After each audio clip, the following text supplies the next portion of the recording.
The hallway of the Seoul penthouse was a vacuum of silence, broken only by the rhythmic, heavy thud of Sung-Cho's tactical boots against the polished marble. He didn't think, he executed. 18 months of cold fury had been distilled into this single moment, a calculated strike designed to sever the head of the Lee organization and finally end the blood feud that had cost him his sleep and his soul. He kicked the double doors open, his handgun lead heavy in his grip, the muzzle seeking the center of Lee Dong-hyun's chest with predatory instinct. "It's over, Dong-hyun," Sung-Ho said, his voice a flat, dead thing. Dong-hyun didn't move. He sat in a high-backed leather chair, a glass of amber liquid in his hand, looking not like a man facing death, but like a man who had been waiting for a guest to arrive at a scheduled appointment. He looked at the barrel of the gun, then slowly shifted his gaze to the corner of the room. Sung-Ho followed the look, his finger tightening on the trigger, expecting a secondary shooter or a hidden trap. Instead, the world seemed to tilt on its axis, the floor shifting beneath him with a sickening lurch.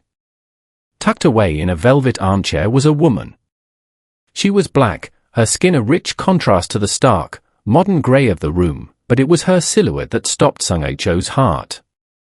She was heavily pregnant, her hands, those long, elegant fingers he used to hold in the quiet of the night, clutched tightly over a belly that spoke of 7 months of a life he knew nothing about. "Kemi?" The name was a ghost in his throat. She didn't look at him.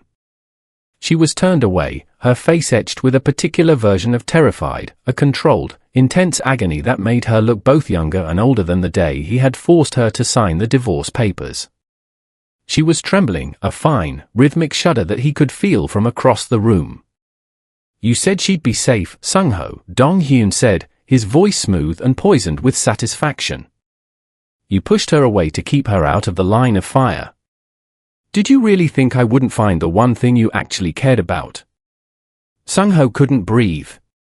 18 months ago, he had been cold and deliberate, building a wall of silence between them because he believed her life would be better without him in it. He had told himself she was free. Instead, he had delivered her into a different kind of cage, a domestic prison where she was forced to witness the very violence he had tried to hide her from. The gun in his hand felt suddenly useless, a piece of heavy metal that couldn't fix the wreckage in front of him. Kemi finally turned her head, her dark, steady eyes meeting his, and the look in them wasn't one of rescue, it was the look of someone who had long since stopped expecting the people around them to save her. The silence in the penthouse was thick and suffocating, a vacuum that Sung-Ho shattered with a single, sharp motion of his head. Tong and his team moved in like shadows, their presence expanding to fill the room, creating a human wall between the two Mafia bosses. Sung-Ho didn't lower his weapon until Kemi was shielded, but even then, his hand remained near his holster, his body wired with a tension that made the air hum. "We're leaving," Sung-Ho said. It wasn't a request, it was a fact being imposed upon the room. Dong-hyun remained in his chair, a thin, mocking smile playing on his lips as he watched the extraction. He didn't resist, he had already won the psychological war. He had seen the look on Sung-Cho's face, the moment the clean, cold calculation of the criminal strategist had been replaced by the raw, messy terror of a man seeing his soul in the crosshairs. Sung-Ho reached for Kemi's hand, but she flinched, a small, involuntary movement that hit him harder than any bullet could have. Her eyes were fixed on the floor, her fingers still protective over her stomach. He settled for placing a hand firmly on the small of her back, guiding her toward the elevator with a desperate, submerged gentleness. In the descent, the elevator was a steel cage of stifling proximity. Sung-Ho watched her reflection in the polished doors. She looked exhausted, a deep, bone-weary fatigue that seemed to pull at her very spirit. As the car reached the garage, he finally looked at her stomach again, no longer from a distance but right beside her. The math he had been desperately trying to ignore since he walked through those double doors finally solidified into a hard, undeniable truth. 18 months since the divorce. 7 months of pregnancy. The timing didn't just match, it screamed.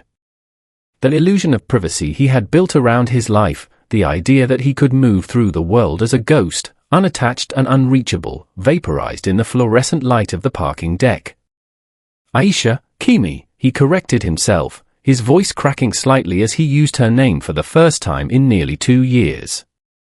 Why didn't you tell me? She stopped at the door of his idling car, finally looking at him. Her gaze was flat and careful, containing nothing he could use as a foothold. I tried to call, she said, her voice a hollow echo of the woman he used to know. But you had already disappeared. You changed your number, your life, everything. You made it very clear you didn't want to be found. Sung-ho stood paralyzed as Tong opened the door. He had signed those papers to give her a life without wounds, only to realize he had left her bleeding in the dark. She was carrying his child, and she had been doing it under the roof of a man who wanted him dead. The calculation was over, the reality had begun.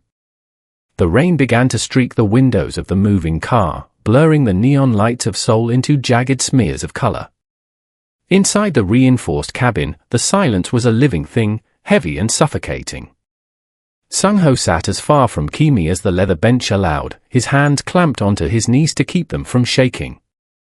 He watched her profile, the sharp, beautiful line of her jaw that seemed more brittle now, as if the weight of the last 18 months had thinned her very soul. I gave you everything, he whispered, the words sounding like a confession in the dark. The settlement, the offshore accounts, the property in London. I made sure you would never have to look at a man like Dong-hyun, let alone live in his house. Kemi didn't look at him. She stared at the rain, her hand resting instinctively on the curve of her stomach. You gave me numbers on a screen, Sung-ho. You gave me a clean break and a cold shoulder. You didn't give me a choice. She let out a breath that caught in her throat, a small, fractured sound. The accounts were flagged within a month.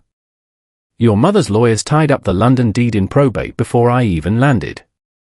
They told me that if I touched the money, it would prove I was the gold digger they always said I was, that I'd be dealt with for tarnishing the Choi name. Sung-ho felt a cold, sharp blade of realization twist in his chest.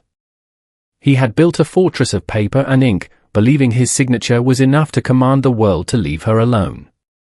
He had never considered that the wolves in his own family would wait for him to turn his back before they tore her down. And Dong-hyun, he asked, his voice barely audible. He was the only one who didn't look at me with disgust, she said, finally turning to meet his gaze. Her eyes were weary, stripped of the light he remembered. He found me when I was 3 months along, sick and unable to pay for the private clinic you'd promised. He told me you knew. He told me the divorce wasn't to protect me, but to clear the way for your next move. He offered me a room, a doctor, and a protection from your mother. She let out a hollow laugh that didn't reach her eyes. He didn't have to use a cage, Sung-ho. He just waited for me to realize that the man who claimed to love me had left me with nothing but a target on my back. Your protection was the most dangerous thing you ever gave me. Sung-ho looked away, unable to bear the reflection of his own arrogance in her eyes. He had played a game of gods, moving pieces across a board to ensure a victory he thought she wanted, never realizing that by removing himself, he had removed her only shield. The man who prided himself on seeing every move had missed the only one that mattered. He hadn't protected her, he had simply made her easier to break. The car pulled into the secure underground perimeter of one of Sung-cho's private villas, but he remained seated in the dark, the engine's low hum the only sound between them. He pulled out his encrypted phone, his fingers flying across the glass as he summoned Tong. He needed the internal ledgers, not the ones for the organization's drug routes or shipping yards, but the ones he had marked for Kemi's life. When the digital files arrived, the reality was a cold splash of salt water. As Sung-ho scrolled through the reports, he saw the shadow campaign in all its calculated cruelty. He had spent the last 18 months expanding his empire, crushing rivals and consolidating power, believing that the larger his shadow grew, the more it would cover her. He had been so obsessed with the great work of his legacy that he hadn't noticed his own subordinates, and his mother, systematically stripping Kemi of every safety net he had installed. The private security detail he'd paid to watch her apartment had been reassigned to his own perimeter 3 weeks after the divorce. The monthly stipends had been diverted into administrative holding by his family's lawyers, who had filed dozens of frivolous injunctions against her name, making it impossible for her to rent an apartment or open a bank account without a flag being raised. He had built a world where everyone feared the name Choi, and in doing so, he had made it impossible for Kemi to exist within that world without him. "I thought I made you untouchable," Sung-ho murmured, the phone screen casting a ghostly blue light over his shocked expression.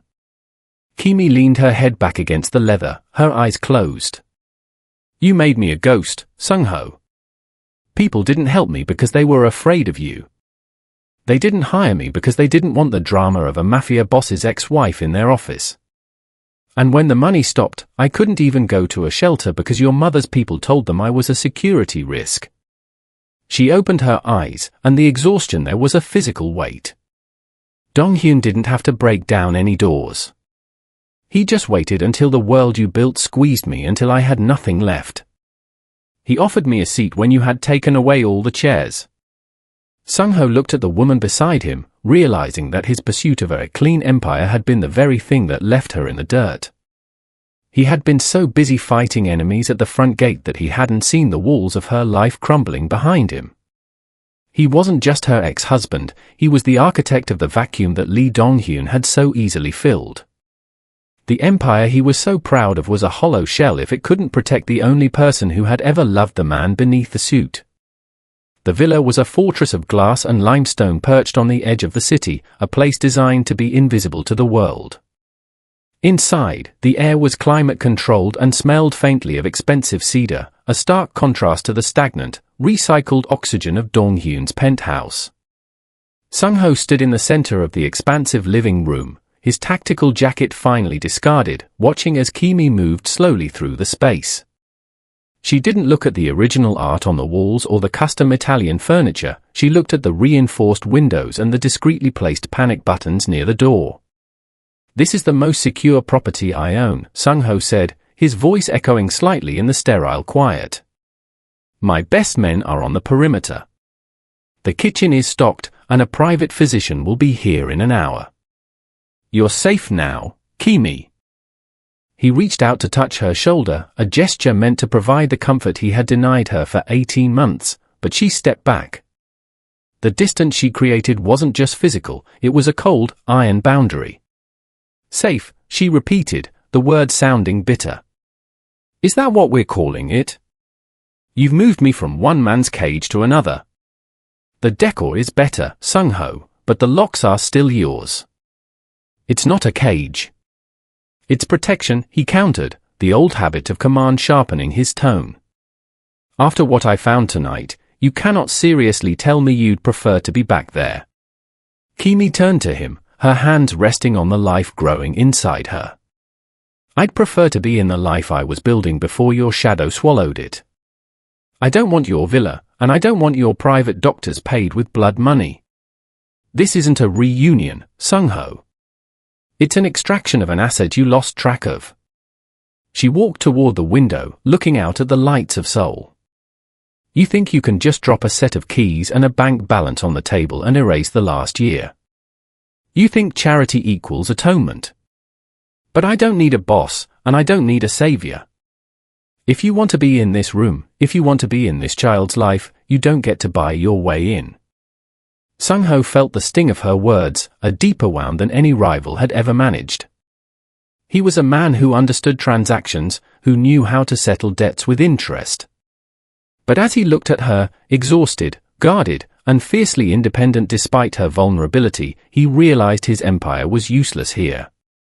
"What do you want from me then?" he asked, his voice dropping to a low, vulnerable frequency. "I want you to earn it," she said, not turning around. "Not with a signature or a security team. With your presence. With the truth. Until then, you are a guest in my safety, not the owner of it. Now, please. I'm tired." Sung-ho watched her walk toward the master bedroom, the door closing with a soft, final click. He was left alone in the vast, expensive silence of his own fortress, realizing for the first time that while he could control the city, he had no authority over the heart of the woman he had abandoned. To get back what he had lost, he would have to become something he had never been, a man who stayed. The first week at the villa was defined by a silence that wasn't peaceful, but heavy with the weight of things unsaid. Sung-ho didn't push. He didn't use his master key to enter her rooms, and he didn't summon her to the dining hall like a subject. Instead, he began a campaign of quiet, relentless consistency that lacked the flash of his usual power moves. Every evening at 6, after the frantic energy of the organization had been bled dry by the day's demands, Sung-ho would arrive at the villa alone. He would leave his guards at the gate, shed his suit jacket, and enter the kitchen. There was no grand banquet, no display of wealth. He simply prepared the small things he remembered from the years before the ice had set into their marriage. He brought the specific ginger tea she used to crave on rainy afternoons, sourced from the small shop near her old apartment that his mother's lawyers had tried to shut down. He brought the brand of shea butter she preferred, placing it silently on the hallway console.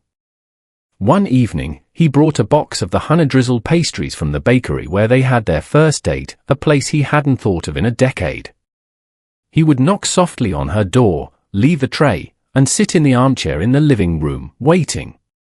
He didn't ask for permission to enter, he just made himself a fixture of the house. On the fourth night, Kemi emerged. She was wearing one of his old, oversized shirts, a relic from a suitcase he hadn't known she kept. She sat on the far end of the sofa, cradling the warm mug of tea. The steam softened the weary lines of her face. "Why are you doing this, Sung-ho?" she asked, her voice low and stripped of its earlier bite. "You have a war to win with Dong-hyun. You have an empire to manage. This doesn't fit." "The empire is a machine, Kemi," he said, looking at his hands that had signed death warrants and divorce papers with the same clinical detachment. "It runs whether I am there or not. But this, the tea, the silence, being in this room, this is the only thing that feels real." He didn't look for a strategic opening. He didn't try to negotiate a return to her bed. He simply told her about his day, not the body counts or the territory shifts, but the way the sky looked over the Han River and the way he had caught himself looking at baby clothes in a window in Gangnam. For the first time in 18 months, he wasn't performing the role of the boss. He was just a man sitting in the dark with the woman he had broken, trying to remember how to be sincere. Kemi didn't forgive him that night, but she didn't retreat to her room either. They sat until the tea went cold, two ghosts learning how to inhabit the same space again. The fragile peace at the villa shattered on a Tuesday afternoon when the internal security monitors began to flare red. Sung-ho was in the study, reviewing the legitimate shipping ledgers he intended to use to fund Kemi's future, when Tong entered without knocking. His face was a mask of grim professional concern. "It's not a physical breach, boss," Tong said, placing a tablet on the desk. "It's a legal one. And it's coming from inside the family." Dong-hyun had stopped playing with guns and started playing with bloodlines. He had reached out to Sung-ho's mother, feeding her carefully doctored evidence that Kemi was planning to use the child as leverage to seize control of the Choi estate. The Lenomie's last play was a masterpiece of manipulation. He had convinced the matriarch that Kemi was a threat to the very legacy Sung-ho was trying to build. By mid-afternoon, a fleet of black sedans, not Dong-hyun's, but his own mother's, had surrounded the lower gates of the villa. A formal notice of asset protection had been filed, effectively freezing the villa's accounts and calling into question the legal custody of the unborn child. It was a move designed to pull Kemi back into the crossfire, forcing her to choose between the predator she knew and the family that despised her. Sung-ho walked into the living room to find Kemi standing by the window, watching the standoff at the gate. Her face was pale, her hand trembling as she gripped the back of a chair. "Your mother is out there, Sung-ho," she said, her voice a fragile whisper. "She's here to finish what she started 18 months ago. Dong-hyun told me this would happen. He said you couldn't protect me from your own blood." Sung-ho felt a cold, jagged anger settle in his marrow. He realized that Dong-hyun didn't need to kill him to destroy him, he just had to turn Sung-hyecho's world into a place where Kemi could never feel safe. "She isn't coming inside," Sung-ho said, his voice dropping to a dangerous, vibrating low. "You can't stop her forever," Kemi countered, turning to face him. "She's the Choi name. I'm just the girl you married and discarded. If I stay here, I'm just a target for her pride." Sung-ho walked to her, ignoring the flinch this time, and took her hands in his. For the first time, he didn't look like a man managing a crisis, he looked like a man declaring a war. "I am the Choi name now," he said, his eyes burning with a dark, absolute certainty. "If she wants to play this game, she plays it against me, not you. I will burn every business asset I own before I let them use you as a pawn again." He picked up his phone and dialed his mother's personal line. When she answered, her voice stiff and demanding, he didn't give her room to speak. "If those cars are still at my gate in 5 minutes," he said, "I will liquidate the family holdings and walk away from the organization tonight. You can have the empire, mother. But you will never see me, or your grandchild, ever again." The silence on the other end was absolute. Sung-ho hung up and looked at Kemi. He had just threatened to destroy everything he had spent a lifetime building, and for the first time in 18 months, the managed distance between them felt like it was finally starting to crumble. He wasn't just protecting her anymore, he was choosing her. The silence that followed Sung-hyecho's ultimatum to his mother didn't bring peace, it brought a heavy, electric stillness that seemed to vibrate through the walls of the villa. Kemi had remained by the window long after the black sedans had retreated, her silhouette a fragile line against the glass. By midnight, the adrenaline of the confrontation had curdled into something sharper, a cold, visceral dread that Sung-ho could feel from the other side of the master bedroom door. He was sitting in the darkened hallway, a habit he had formed to ensure her safety without invading her space, when he heard it, a small, stifled gasp of pain, followed by the dull thud of something hitting the floor. Sung-ho didn't wait for a knock. He was through the door in a heartbeat.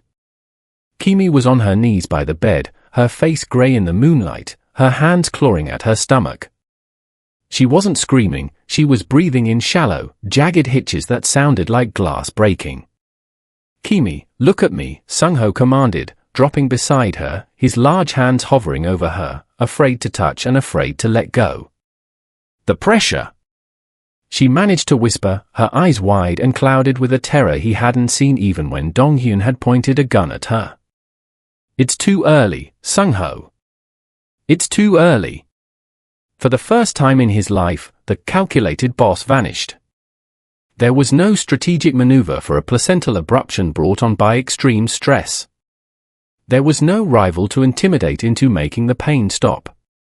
As he lifted her into his arms, feeling how light she had become and how violently she was trembling, Sung-ho faced the one thing he couldn't control with a signature or a bullet, the fragility of the life he had spent 18 months neglecting. The drive to the hospital was a blur of illegal speeds and tongue-clearing intersections with the siren-less efficiency of the underworld. In the back seat, Sung-ho held Kemi against his chest, his expensive wool coat stained with her sweat and tears. He realized then that his protection had always been a selfish thing, a way to keep his conscience clean while he stayed at a distance.